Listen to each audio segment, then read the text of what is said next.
Pak. Silakan untuk dilanjutkan. Baik, terima kasih. Majelis Hakim yang kami muliakan, yang terhormat Jaksa Penuntut Umum, tim penasihat hukum yang terhormat, dan sidang pengadilan yang saya hormati. Mencermati tuntutan yang diajukan Jaksa Penuntut Umum, sungguh itu adalah tuntutan yang sangat lengkap, berat, dan di luar akal sehat. Lengkap karena merupakan gabungan dari hukuman badan, uang pengganti, perampasan aset, denda, dan pencabutan hak sipil. Berat karena tidak sejalan dengan fakta-fakta persidangan yang sudah tergelar secara terbuka di depan publik. Di luar akal sehat karena tidak bisa dibedakan dari ekspresi kemarahan, kebencian, dan kezaliman.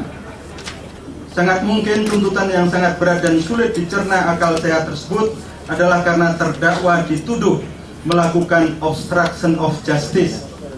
Bagaimana seorang terdakwa yang ditahan, dicabut kebebasannya, tidak mempunyai kewenangan dan kekuasaan, disebut melakukan obstruction of justice atau menghalang-halangi keadilan? Apa yang dilakukan terdakwa di persidangan ini adalah berusaha menggali fakta-fakta selengkap mungkin agar bisa dinilai dengan tepat, adil, dan proporsional tentang perkara yang sedang didakwakan. Semuanya juga atas izin dan persetujuan dari majelis hakim yang tentu mempunyai takaran tentang kepantasan dan kepatutan di dalam persidangan. Bahkan terhadap fasilitas hak ingkar sekalipun terdakwa tidak mengambilnya. Terdakwa memilih untuk menggunakan hak untuk menjelaskan konteks dan memberikan klarifikasi agar persidangan mendapatkan perspektif yang benar dan sesuai dengan kenyataan. Semestinya yang dinilai sebagai obstruction of justice adalah perencanaan dan tindakan-tindakan yang dilakukan oleh Muhammad Nazarudin dan para anak buahnya dan pihak lain yang bertujuan secara sengaja dan sistematis mencelakakan terdakwa secara hukum, termasuk dengan memberikan keterangan-keterangan yang tidak benar. Jika apa yang dilakukan terdakwa di persidangan untuk secara sungguh-sungguh menghadirkan fakta-fakta yang otentik dan lengkap dianggap sebagai obstruction of justice, apakah artinya terdakwa yang diam dan pasrah menyerah pada dakwaan meskipun dakwaan tersebut tidak berdasar dianggap sebagai pendukung keadilan? Jika itu yang dianggap benar dan dinilai sejalan dengan tujuan penegakan hukum, maka perlu ditegaskan sejak awal bahwa terdakwa yang baik dan teladan adalah yang pasrah dengan dakwaan dan menerima begitu saja di dalam proses persidangan. Tetapi saya yakin kita semua yang cinta dan berkomitmen untuk menegakkan keadilan akan setuju dan mendukung kontestasi yang adil antara jaksa penuntut umum dengan terdakwa semata-mata untuk menemukan kebenaran material yang akan dinilai majelis hakim berdasarkan aturan hukum dan keyakinannya. Terhadap tuntutan hukuman badan 15 tahun bukan saja menjadi angka yang berjalan sendirian dan terlepas dari konteks fakta-fakta persidangan, tetapi juga terasa dimotivasi oleh sesuatu yang tersembunyi dan penuh misteri. Terhadap tuntutan perampasan aset, jelaslah telah kehilangan argumentasi ketika tidak bisa dibuktikan adanya tindak pidana asal, predikat crime. Merampas aset warga negara secara tidak sah adalah tindakan yang batil dan jauh dari keadilan. Terhadap tuntutan uang pengganti yang juga amat jelas bahwa data-datanya sudah batal dan terbantahkan oleh para saksi di persidangan.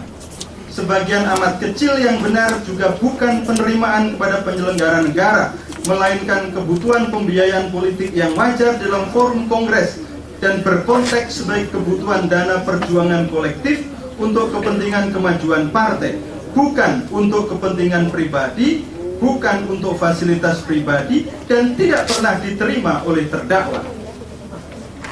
Terhadap tuntutan pencabutan hak politik atau hak untuk dipilih pada jabatan publik adalah tidak berdasar. bukan saja hal tersebut berselisih dengan hak sipil warga negara, tetapi juga karena perkara yang didakwakan sesungguhnya bukan termasuk dalam kategori korupsi politik, jika istilah korupsi politik dipandang ada, melainkan peristiwa politik kompetisi demokratik internal partai yang dikoruptorkan secara terpilih dan terseleksi, yakni hanya pada salah satu kontestan saja. Memaksakan pencabutan hak politik secara tidak patut bukanlah tindakan hukum dan keadilan, melainkan tindakan politik yang diberi sampul hukum dan bisa disebut sebagai kekerasan politik dan hukum secara sekaligus. Terhadap tuntutan pencabutan IUP PT Arina Kota Jaya, terdakwa menegaskan bahwa PT Arina Kota Jaya tidak ada kaitannya dengan terdakwa. Silahkan dicabut, disita, bahkan jika ada aset-aset yang terkait dengan Permai Group atau terkait dengan Anugrah Group yang dipersepsikan sebagai bagian dari aset terdakwa mengusulkan agar semuanya segera disita oleh negara untuk kepentingan negara, digunakan untuk kepentingan rakyat. Atas dasar itu semua, dengan bertawakal kepada Allah Subhanahu wa Ta'ala, Tuhan yang Maha Adil dan Bijaksana, saya sebagai terdakwa memohon perlindungan hukum dan keadilan kepada Yang Mulia Majelis Hakim. Di dalam palu Majelis Hakimlah keadilan dalam perkara ini bisa didirikan dan ditegakkan. Sebagai anak kampung, anak rakyat, anak orang biasa yang sedang belajar politik atas dasar dorongan teman-teman dan para sahabat, salah satunya karena pernah mempunyai pengalaman pahit tentang cita-cita pribadi yang gagal menjadi dosen, sungguh didakwa korupsi untuk sebuah peristiwa politik adalah pukulan yang sangat berat. Apalagi kemudian diikuti dengan dakwaan TPPU yang tanpa predikat crime hanya karena kekurangan dari segi administrasi atau kelemahan administrasi, sungguh merupakan ujian yang sungguh sangat luar biasa. Karena itulah, atas dasar fakta-fakta persidangan, kearifan, kebenaran dan keadilan, mohon kiranya Majelis Hakim berkenan memberikan putusan bahwa terdakwa tidak terbukti bersalah, membebaskan terdakwa dari segala tuntutan hukum, dan mengembalikan harkat dan martabat kehidupan terdakwa. Atas perkenan Majelis Hakim, saya sampaikan rasa hormat dan terima kasih. Majelis Hakim yang kami muliakan, Jaksa Penuntut Umum yang saya hormati, para penasihat hukum dan sidang pengadilan yang saya hormati. Sebelum mengakhiri nota pembelaan atau pledoi ini, izinkanlah saya menyampaikan hal-hal yang semoga bisa melengkapi makna, substansi, spirit dan pesan dasar dari pledoi ini. Bahwa sejak awal perkara yang didakwakan kepada saya tidak terlepas dari dinamika dan kepentingan politik, setidak-tidaknya di internal Partai Demokrat, tangan kekuasaan, dan digiring sedemikian rupa oleh orkestra opini. Karena sebagian kekuatan opini sulit dipisahkan dari kekuatan dan kepentingan politik. Bahkan hari-hari belakangan ini, orkestrasi opini untuk membangun persepsi, termasuk untuk mempengaruhi persepsi, perspektif dan keyakinan Majelis Hakim. Namun demikian, saya yakin bahwa fakta-fakta hukum di persidangan lebih kuat dibandingkan dengan opini dan persepsi yang secara sistematis dibangun oleh media-media tertentu. Saya hanya ingin mengangkat sedikit mutiara kearifan Jawa, yakni ojo dumeh dan ojo adigang adigung adiguno. Secara sederhana, ojo dumeh bermakna pesan jangan sombong dan jangan mentang-mentang. Sedangkan ojo adigang adigung adiguno juga bermakna pesan dan peringatan kepada siapapun yang memiliki kelebihan kekuatan, kedudukan, kekuasaan, dan kewenangan untuk tidak bersikap sewenang-wenang. Agar siapa yang mempunyai kekuatan, kedudukan, kekuasaan, dan kewenangan tidak terjebak pada sikap sopo siro sopo ingsun, siapa kamu, siapa aku. Karena segala sesuatu ada batasnya dan ada pula masanya, ada ujungnya, ada pula akhirnya. Hal-hal ini amat relevan dengan ajaran, komitmen, dan spirit keadilan di dalam proses penegakan hukum. Karena di atas segalanya ada kekuasaan Tuhan, dan Gusti ora sari, Tuhan tidak tidur. Tuhan menuntun karma mencari alamatnya sendiri-sendiri sesuai dengan logika alam dan ketentuan Tuhan. Kepada jaksa penuntut umum, sekali lagi saya mengucapkan selamat, hormat, dan terima kasih atas proses dinamis dan bermutu dalam persidangan ini. Meskipun tuntutan JPU sangat berat dan di luar nalar keadilan, hal itu tidak mengurangi rasa hormat dan terima kasih saya, karena boleh jadi surat tuntutan itu bukanlah murni dari kristalisasi pemikiran JPU atas fakta-fakta hukum di persidangan. Hukum sebagai hubungan sebagai sesama manusia tidak seharusnya rusak hanya karena kontestasi keadilan di persidangan ini. Esok hari adalah bagian dari misteri dalam kuasa Gusti Allah. Kepada majelis hakim, saya menutup pledoi ini dengan rasa takzim dan terima kasih yang tulus, karena secara adil telah memimpin dan memandu persidangan, termasuk memberikan kesempatan yang adil pula kepada terdakwa untuk menggali fakta-fakta hukum dan kebenaran, tentu disertai dengan permohonan dan harapan untuk memutus perkara ini dengan seadil-adilnya. Khusus kepada Ketua Majelis Hakim, saya menyampaikan selamat menunaikan ibadah haji. Semoga senantiasa sehat, lancar, dan kembali ke Indonesia sebagai haji yang mabrur dan dapat melaksanakan tugas kembali untuk melayani pencari keadilan di negeri ini.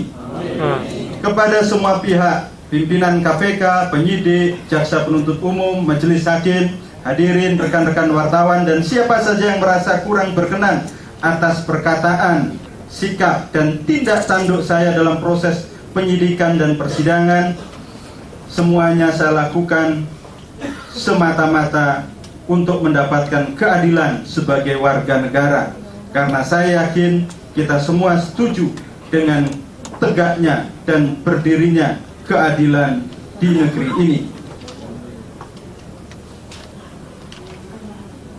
Yang terakhir, yang mulia, biar tidak selalu bahasa Jawa,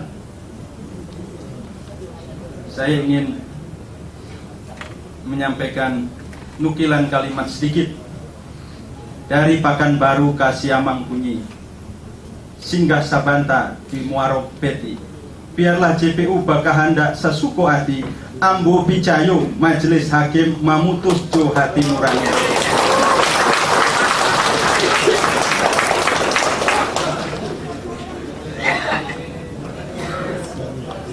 Dan saya percaya bahwa wa makaru wa makarallah wallahu khairul makirin, bahwa kita punya rencana, siapapun boleh punya rencana, tetapi rencana Tuhan itulah yang insya Allah menjadi rencana terbaik. Mohon maaf sekali lagi jika ada yang kurang berkenan, kurang sopan, tidak pada tempatnya, tetapi itulah kemampuan terbatas saya untuk melakukan pembelaan pribadi pada kesempatan yang berbahagia hari ini. Sekali lagi mohon maaf.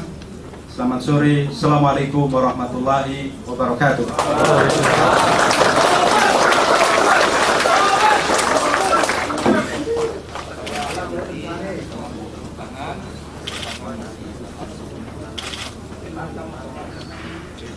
Baik, demikian pledoi atau pembelaan yang telah disampaikan oleh terdakwa. Kami persilakan untuk menyerahkan kepada majelis.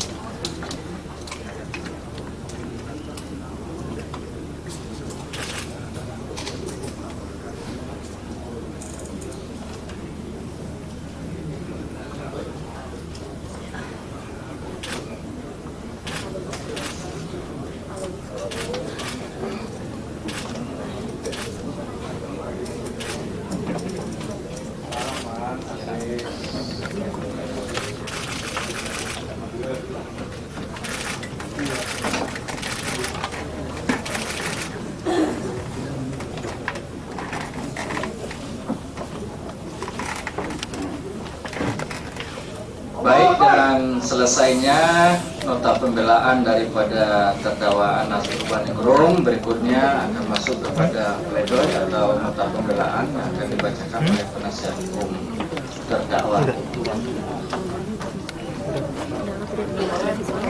Tetapi oleh karena maghrib tinggal 10 atau 15 menit lagi, ada baiknya untuk pledoi penasihat hukum terdakwa mungkin kita mulai sesudah maghrib.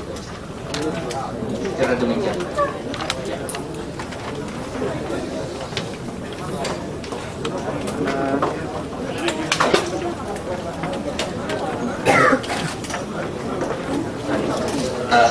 kasih yang mulia. Kami pada prinsipnya menyetujui, walaupun sebenarnya pada rencana awal izin tanpa penjelasan pada senior kami Bang Buyung sebenarnya berkesempatan ini membacakan. Tapi setelah berkonsultasi atau kami berdialog, kelihatannya beliau juga setuju dengan agenda yang ditetapkan oleh majelis kami. Kami persilahkan ya. Terima kasih. Apakah mau sekitar 10 menit sampai jam 6? Ya. Ya, kalau seandainya kita manfaatkan waktu 10 atau 15 menit ini, kami persilakan. Kalau memang kita ingin menggunakan lebih mudah setia. Kalau siap ya. Kalau boleh berkenan kami izin pinjam mic-nya karena tradisi Bang Buyung selalu menghormati persidangan dan ya dimintakan membaca mulai itu dengan berdiri. Ini kami mohon izin untuk kesempatan yang mulia. Terima kasih. Baik, kalau gitu dilanjutkan dengan pledoi atau pembelaan dari tim penasihat hukum. Paling tidak sampai masuknya waktu maghrib. Baik, kami persilakan.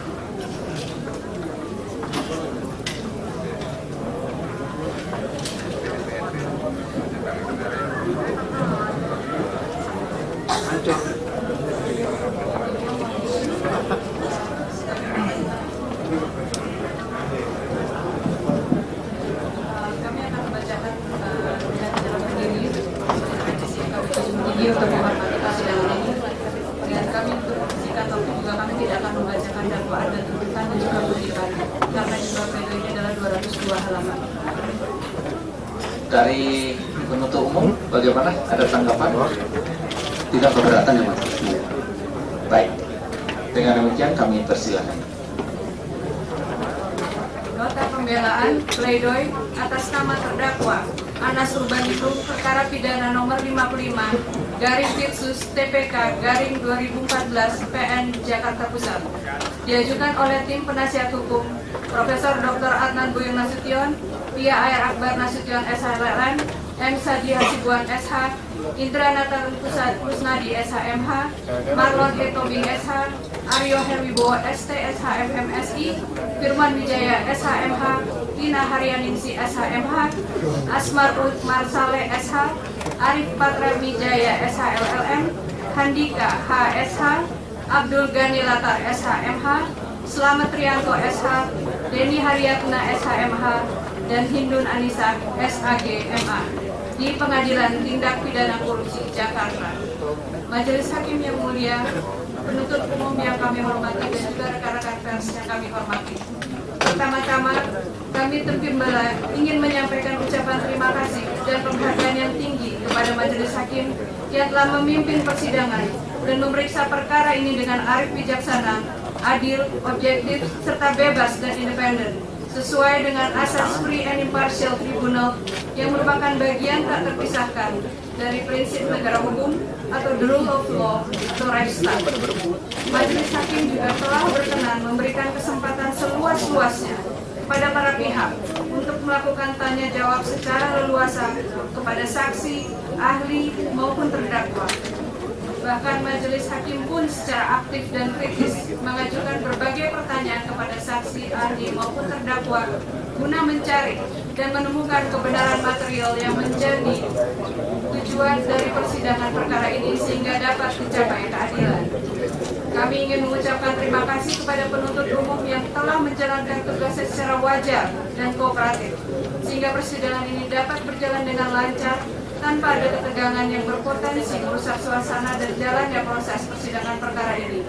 Selain itu, kami juga mengucapkan terima kasih kepada panitera pengganti yang telah bekerja sama dengan kami dalam setiap persiapan pelaksanaan persidangan maupun membuat notulen persidangan secara baik dan lengkap.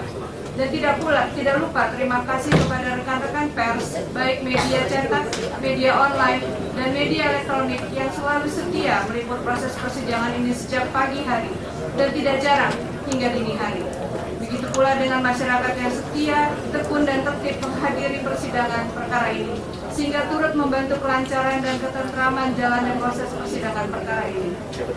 Kini sampailah kita pada agenda persidangan, yaitu pembacaan nota pembelaan atau pledoi dari penasihat hukum yang pada dasarnya mengekspresikan pendapat dan kesimpulan kami terhadap seluruh proses persidangan, baik yang menyangkut fakta-fakta atau question of fact maupun yang terkait analisa hukum terhadap fakta-fakta tersebut atau question of law, yang selengkapnya akan termuat dalam nota pembelaan ini.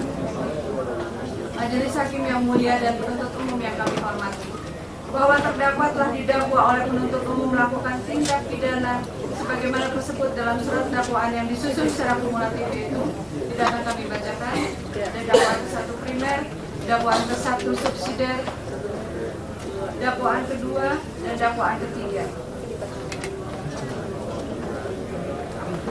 Bahwa pada tanggal 11 September 2014, penuntut umum telah membacakan tuntutan pidana atau requisitor setebal 1.791 halaman, yang pada intinya penuntut umum menuntut terdakwa telah terbukti secara sah dan meyakinkan bersalah melakukan tindak pidana korupsi sebagaimana diatur dan diancam pidana dalam pasal 12 huruf A junto pasal 18 Undang-Undang Tipikor junto pasal 64 ayat 1 KUHP sebagaimana tersebut dalam dakwaan ke-1 primer. Terhadap hal tersebut, penuntut umum pada pokoknya meminta kepada majelis hakim yang terhormat, tidak akan saya bacakan,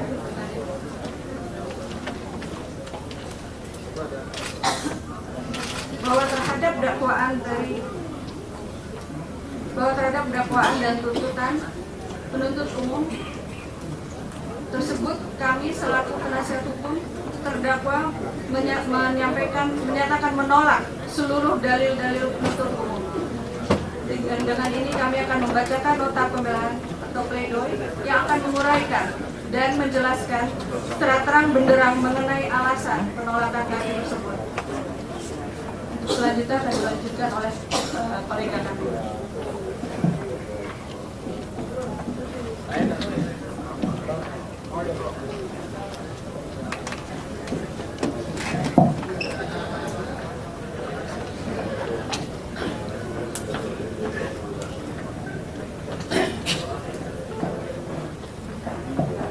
Tabir hambalang tersingkat. Pembelaan bagi seorang mantan Ketua Umum Partai Demokrat di Indonesia. Majelis Hakim yang mulia, saudara penuntut umum yang terhormat, rekan-rekan pers dan demokrat. Pledoi ini kami mulai dengan sebuah harapan kepada Majelis Hakim yang mulia agar memutuskan perkara ini dengan penuh kebijaksanaan, kearifan, dan senantiasa berkiblat pada rasa keadilan dan hati nurani kemanusiaan. Kami berharap pula Majelis Hakim secara teliti mempelajari, mengkaji, dan mempertimbangkan semua fakta-fakta persidangan berikut keterangan-keterangan saksi, ahli-ahli, dan alat bukti yang ada, dan melihat semuanya dalam kerangka berpikir bahwa putusan yang dibuat nantinya adalah putusan yang memenuhi rasa keadilan. Karena amanat yang maha kuasa pada para hakim adalah melahirkan putusan yang adil, karena hakim adalah juru bicara keadilan lebih daripada sekedar juru bicara hukum. Majelis Hakim yang kami muliakan, saudara penuntut umum yang kami hormati, rekan-rekan pers, dihukumnya seseorang yang tidak bersalah merupakan urusan semua orang yang berpikir. Begitu kata filosof Prancis La Bruyère. Kita memang harus berpikir, mengapa di era demokratis yang menjunjung tinggi the rule of law dan supremasi hukum,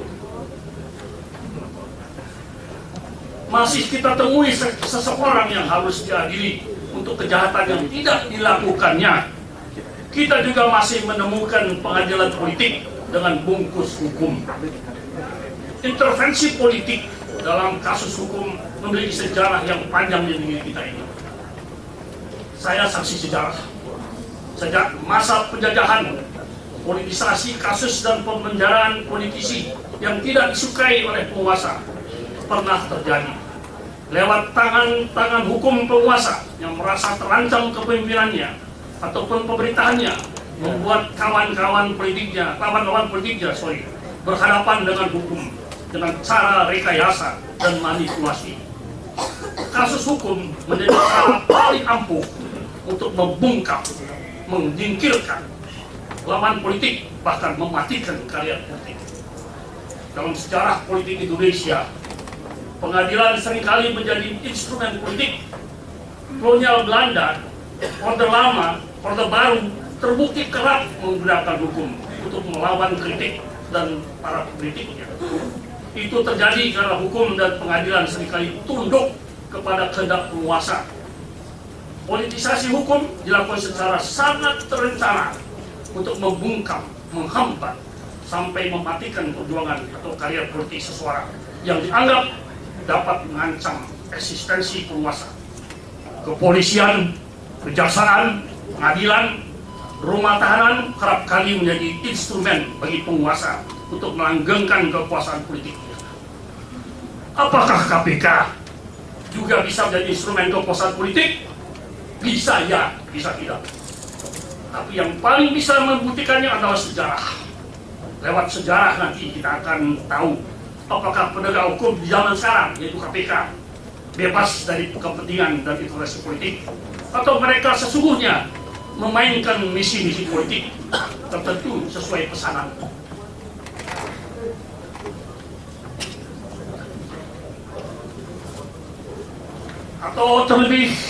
Atau terlalu dini jika kita menyebut kekuasaan politik saat ini tidak bisa menjangkau KPK.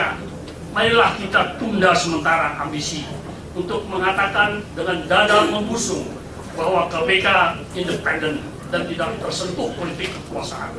Biarkanlah sejarah berjalan, dan dari situ kita akan peroleh jawaban yang sesungguhnya.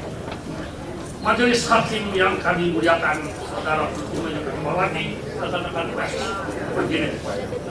Kami ingin mengajak kembali sejenak ke suatu masa, ke momen-momen krusial yang mengantarkan kami berdiri di sini mendampingi klien kami, Anas Urbaningrum. Momen pertama adalah hari-hari dramatis di bulan Juli 2011. Seorang politisi muda, seorang politisi sekaligus pengusaha muncul lewat Skype dalam pelariannya di luar negeri, yaitu saudara Nazarudin. Nama politisi itu menyebut nama klien kami, Anas Urbaningrum, dalam sejumlah kasus korupsi. Berapa nama lain disebutnya, tapi ia siapkan bombardemen khusus untuk menyerang Anas Urbaningrum lewat ucapan-ucapannya yang penuh amarah dan kebencian yang kami tidak pernah paham mengapa ia bersikap begitu. Nazarudin menuding Anas Urbaningrum melakukan politik uang, memakai dana dari APBN untuk pemenangan Kongres Partai Demokrat Indonesia di Bandung pada tahun 2010. Lalu nama Anas Urbaningrum dikaitkan dalam penyelidikan proyek pembangunan sarana olahraga di Hambalang, Bogor. Tuduhan ini yang kemudian terus direproduksi untuk menyertai klien kami, untuk menjerat klien kami, dan seperti sering terjadi tanpa verifikasi. Tanpa verifikasi,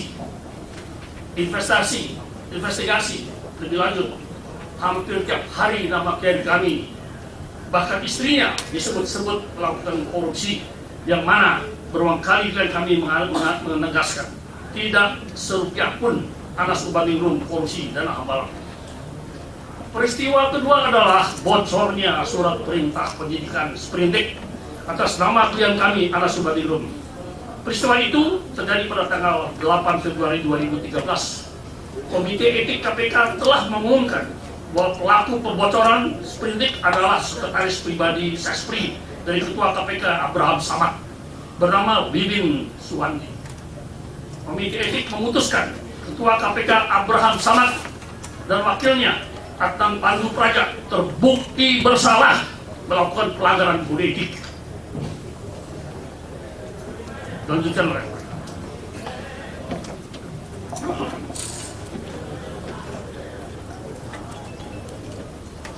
Kronologi bocornya sprindik itu juga penuh drama. Pada tanggal 7 Februari 2013, 3 pimpinan KPK Zulkarnain, Abraham Samad, dan Adnan Pandu Praja menandatangani sprindik atas nama klien kami, Anas Urbaningrum, dalam kasus Hambalang. Oleh Wiwin Suwandi, sprindik itu kemudian difotokopi di ruangannya di gedung KPK. Esok harinya, tanggal 8 Februari 2013, Adnan Pandu Praja mencabut para persetujuan atas sprindik yang sebelumnya telah disetujuinya. Tetapi Wiwin Suwandi justru mengabarkan status tersangka klien kami kepada seorang pakar hukum tata negara, sembari mengutip kata-kata Abraham Samad. Jangan sebut namaku dulu, soalnya kami yang ambil alih kasus ini supaya bisa jalan. Kami pakai kekerasan sedikit, makanya kami tidak mau tambah runyam. Tidak berhenti di situ, Wiwin kemudian membocorkan sprindik itu kepada reporter TV One, serta menyebarkan foto dokumen sprindik itu ke wartawan Tempo dan media Indonesia. Seperti drama 3 babak, bocornya sprindik itu diikuti oleh drama lainnya.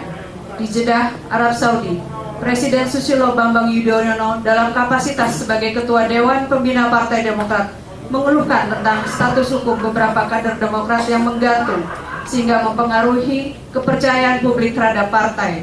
Presiden Susilo Bambang Yudhoyono meminta KPK segera memperjelas status hukum klien kami yang waktu itu masih sebagai Ketua Umum Partai Demokrat. Ini tentu saja bias dan tidak bijak, karena Presiden Susilo Bambang Yudhoyono hanya berbicara satu kasus saja dari sekian banyak kasus yang menjerat kader partainya, atau